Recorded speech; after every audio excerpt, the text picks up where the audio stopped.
Okay, let's get into talking about some times where things are just going really well. Okay, when you got good old coffee in your system and it's the perfect temperature, or maybe it's a Cayman Jack at 4 p.m. after soccer. It just feels right. Okay, sorry Bushies and Natties and Bush Lattes. I just can't keep this slim feminine figure with those drinks in my body 24/7. The Cayman Jacks, they just sit right. Okay, so when you go to grab a drink and it turns out your deadbeat roommate took the last one and then the left empty can is in the sink, it just leaves you a feeling a bit warm, a bit agitated. Some might even say, dare I say it, frustrated. So why does it have to be like that? Why are humans, like, if you do this, you're just an asshole, okay? But that deadbeat roommate equivalent is also happening in the automotive industry that is most definitely disappointing to people like you and people like me. And that is actually kind of sort of happening with stretch tire availability, or just tire availability at the whole thing. I'm Alex on Instagram, and today we're gonna be talking about exactly what happened to your favorite aftermarket tire inventory,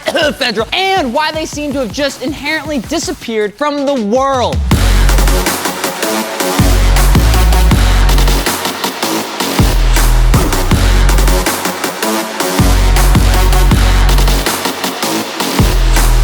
I don't have Starbucks creamer anymore, but I did get some funfetti.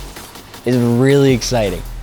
And if you're new, welcome to Fitment Industries. I'm Alex, where we talk about car things as well as tell you that, you can get your wheels, tires, and suspension over at fitmentindustries.com. Plus, we have a ton of in-stock and quick delivery stretchy tires if you're interested. Now, 595 is a little bit of a red pea hat sort of inventory availability, but they're sometimes there. And let us know in the comment section below and what you'd like us to talk about next so we can come coming up with ideas for you to learn about. Today, we're definitely not gonna lean into the 595. Oh no, we're not gonna talk about the tire that 75% of the world wants to get right now but can't. No siree! So put on those earbuds and listen up, because this is inherently really important. The history of aftermarket tires is nothing new. You have people in France making bicycle tires and ignited the need for consumable passenger tires by making a traveling cookbook with fancy stars. That is a really oversimplification, but this is real and it's called Michelin, okay? You had companies here in the States making tires because their high horsepower rat rods couldn't really stay in a straight line in the salt flats in Southwest America. So they made a tire that helped them out with that. You had companies like Uniroyal, who were started in my hometown, no big deal, suck it,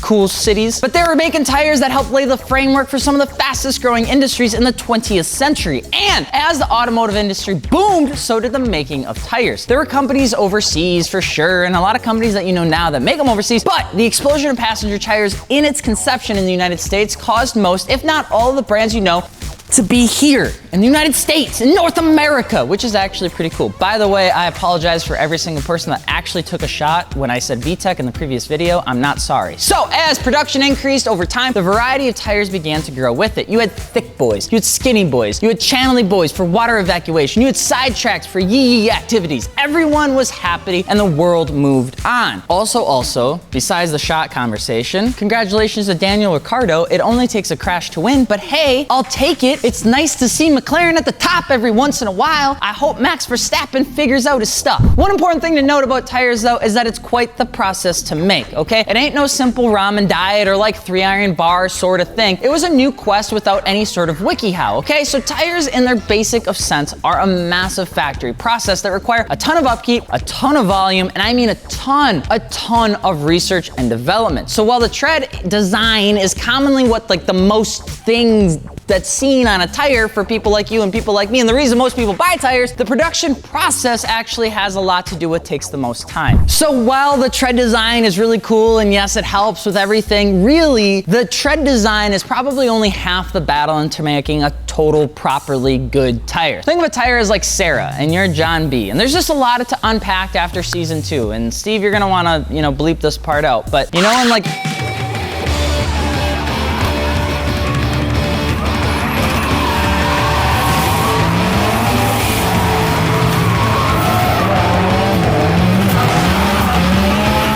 don't know who to root for anymore, and everybody's just kind of ugly. You have different rubbers, oils, pigments, silica, and all of that, which is pretty much mixed into a batch. Then an inner liner is built for the foundation of the tire, and then you have the body plies and the belts, which do nothing but give the tire strength and rigidity. It has to be built in a very particular way, otherwise the tires fail. Different material coated in different material can have a substantially different result. This is super important. As that stuff is poured out, you have your beads, you have your typical steel wire loops, and then you have your sidewall, you've got your bead belts, you got all this stuff that's placed over and over and over each other until everything is perfectly put together like a nice peanut butter and jelly sandwich, but very delicately. Then it's cured, which means it's placed inside a mold, inflated, which forms the actual tread and tire info, and then it's reheated to 300 degrees for right around 12 to 15 minutes. And congratulations, you now understand the basics of a tire production. But you have a lot. You have the actual belt design, what will hold the tire together. You have the compound development, how the rubber actually behaves under certain circumstances like heat and friction and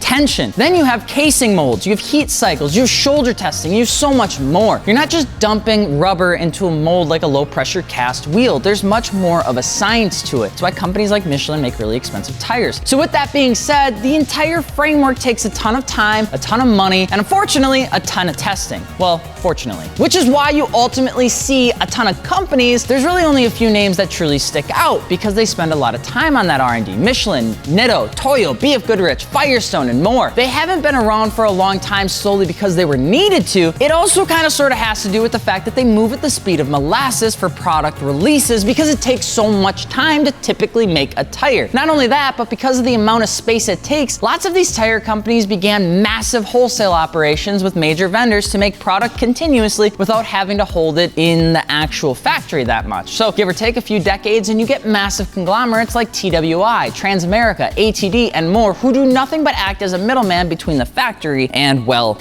us. That is a very real thing. Tire factories actually have very limited space in terms of inventory holding. They just need to keep pumping out tires as often as possible, and they pray the warehouses take care of the rest. So now that you have a third grade knowledge of tire production, its difficulty, and the fact that these massive fallout looking factories really can't hold on to much more than the staff's lunch for the day, you might be thinking, so what does that actually have to do with stretch tire availability, Alex? That's a great question because you've been halfway into the video and now you're wondering, okay? And I'll tell you why. Because tire companies just can't make them anymore. And it all happened in the last 2 years, but not for the inherent reason that you may think. What exactly happened? Why are tire companies now have the inability to create a stretch tire? Because after all, everything was already made, everything was already done. Stretch tires already had the development, the processes, the mold, the casings, and all that stuff. Plus, plenty of people that already wanted them. Big brain talks, let's jump in. When 2020 came across and decided to make an absolute train wreck of us, it also took out a bunch of tire factories, which we already know. And while they turned everything back on, some as early as just 6 weeks after being shut down, it created a gap. Now, while the gap existed, factories were quick to realize that they needed to produce more than ever before, but they couldn't. That 6-week gap, especially with a JIT inventory style methodology, was really straining on these factories because factories were already producing at 100 to 110, maybe even 125% capacity, pretty much overworking people, machines, and processes to try and keep up. And on top of that, just like people had maybe an extra $1,200 in 2020, big companies, some even conglomerates, were receiving a little extra sum on the side. But instead of it being like $1,200 a person, some people were getting millions of dollars in relief from the government. So those companies were also trying to get these factories to make more tires, introduce new brands, new designs, and more. I mean, that was a really big thing that was happening. You had an excess amount of money in the supply chain. So while supply decreased and demand increased, factories reprioritized what they were going to make. Essentially, they were going to focus on the most profitable, easy to churn products that brands wanted and could actively buy consistently. And the good old U.S.A, you think you can guess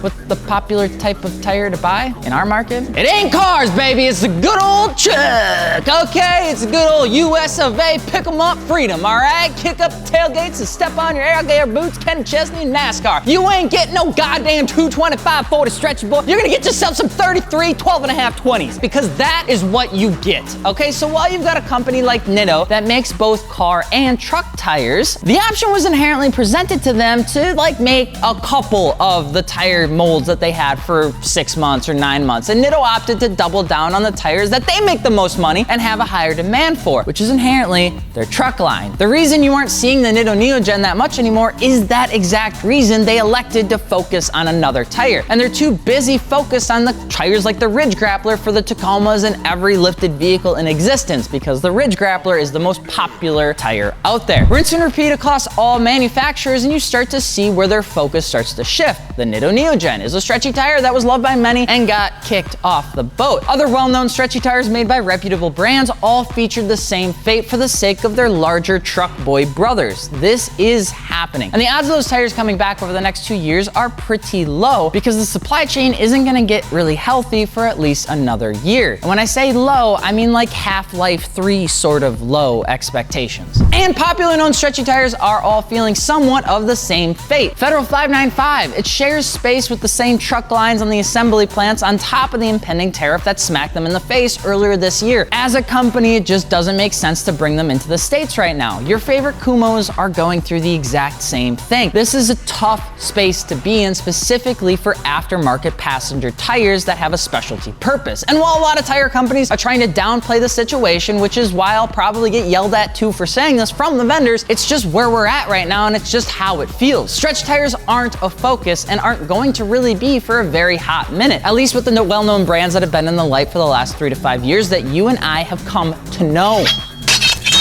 We do have some spotty inventory as it comes in, but you may also have to find alternatives in the market that will get the job done until your favorites come back. Don't downplay some of the alternatives that are out there right now, because there are some bang-on stretchy boys and girls that can and should get you what you need. If you're looking for some alternatives from your favorites, check out the Falcon FK510, the Vercelli Strada 2, the Hankook Ventus V12, and there you've got yourself a low, middle, and high tier option for you that's gonna have some healthier inventory for the rest of 2021 and going into 2022. So what happened with stretch tires? Well, it's kind of like the same thing that happened to my Warzone commitment. It just fleeted off into the distance so I could have more time to mow my lawn, grill on my Blackstone, and entertain those terrible wheel tire and suspension memes on Instagram, because I spend way too much time on it. Stretch tires lost importance and priority by factories and manufacturers alike. Essentially, we're not at the top of that totem pole, we're like at the bottom, and we got smacked in the face by a tetherball. Paired with tariffs, terrible shipping times, and maximum production limits, and you have what our current situation feels like, which is inherently why you aren't seeing some of these tires come back, even though most of other tires have already come back. But when they do,